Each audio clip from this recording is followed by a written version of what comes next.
জৈব পদ্ধতিতে চাষ হওয়া ফসল সঠিক মূল্যে বাজারজাতকরণের ওপর জোর দিতে এবার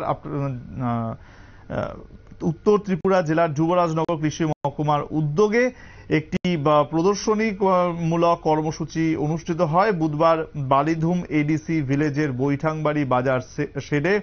উপস্থিত ছিলেন যুবরাজনগর পঞ্চায়েত সমিতির চেয়ারম্যান শ্রীপদ দেবনাথ, যুবরাজনগর কৃষি মহকুমা তত্ত্বাবধায়ক বিজন কান্তি শর্মা সহ আরো অন্যান্যরা।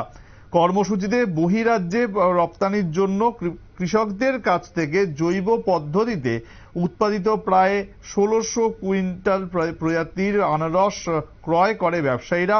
প্রথমবারের মতো সঠিক মূল্যে বিক্রি করতে পেরে খুশি কৃষকরা। কি জানিয়েছেন তারা, শুনুন।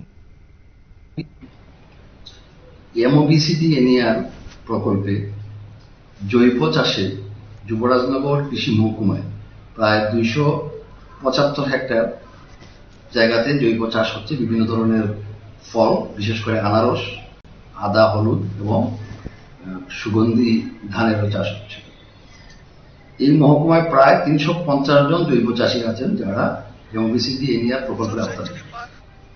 আজকে আমরা এমওবিসিডি এনিআর প্রকল্পে জৈব চাষে যে আনারস উৎপাদিত হয়েছে সেই আনারসের বাজারজাতকরণের জন্য যুবরাজনগরের অন্তর্গত বালিধুম এডিসি ভিলেজের বৈঠাংবাড়িতে আমরা একটা অ্যাওয়ারনেস কাম পাবলিসিটি প্রোগ্রাম করেছি, যেখানে উপস্থিত ছিলেন আমাদের যুবরাজনগর পঞ্চায়েত সমিতির মাননীয় চেয়ারপারসন মহোদয়, উপস্থিত ছিলেন নাবার্ডের ডিস্ট্রিক্ট ডেভেলপমেন্ট ম্যানেজার, লোকাল এবং পার্শ্ববর্তী জেলার ট্রেডার্স, বিভিন্ন এফআইসি গ্রুপের ফল চাষিরা। সেখানে কিভাবে বাজারজাতকরণ করা যায় অধিক মূল্যে, ত্রিপুরার বিভিন্ন বাজারে নয় বহির্রাজ্যে পাঠানো যায়, সেই ব্যাপারে আলোচনা হয়।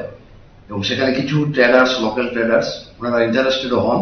তার ফল হিসাবে এই প্রোগ্রামের শেষে ওনারা প্রায় ১৫০০ পিস কুইন ভ্যারাইটির পাইনাপেল ২০ টাকা কেজি ধরে সেখান থেকে কিনে নিয়ে আসবেন বলে আশ্বাস দিয়েছেন এবং আজকে ওনারা কিনে নিয়ে যাবেন ওনাদের প্ল্যান বহিরাজ্যে পাঠানো।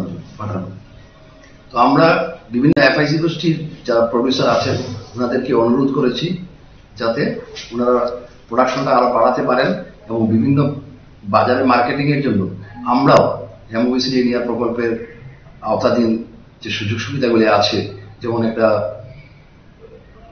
মার্কেটিং সেন্টার ধর্মনগর টাউনে করা যায় কিনা না তার জন্য আমরা চেষ্টা করছি। পাশাপাশি এই বালিধুম ভিলেজে একটা গ্রেডিং সেন্টার খোলার জন্য আমরা চেষ্টা করব এবং এটার ফান্ড আমরা পেয়ে গেছি, সেটা এই বছরই আমরা করব।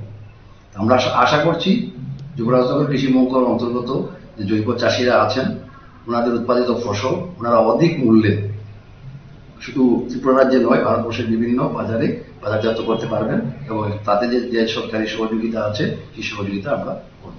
ধন্যবাদ। শুনতেই পেলেন, এবার কৃষকদের স্বার্থর জন্য, মানে কৃষকদের যাতে জীবনযাত্রা, কৃষকদের যাতে উন্নতি হয় তার জন্য কিন্তু সব রকম উদ্যোগ নিচ্ছে মহকুমা কৃষি দপ্তর এবং জৈব পদ্ধতিতে উৎপাদিত ফসল বাজারজাতকরণের উপর সচেতনতা শিবির অনুষ্ঠিত হয়ে গেল এবং সেই সচেতনতা শিবিরে বেশ ১৬০০ কুইন্টাল মতন আনারস কেনা হয় চাষিদের থেকে এবং সঠিক দাম পাওয়ায় চাষিরা কিন্তু বেশ খুশি। নিচ্ছে আরো একটা বিরতি, সঙ্গে থাকুন।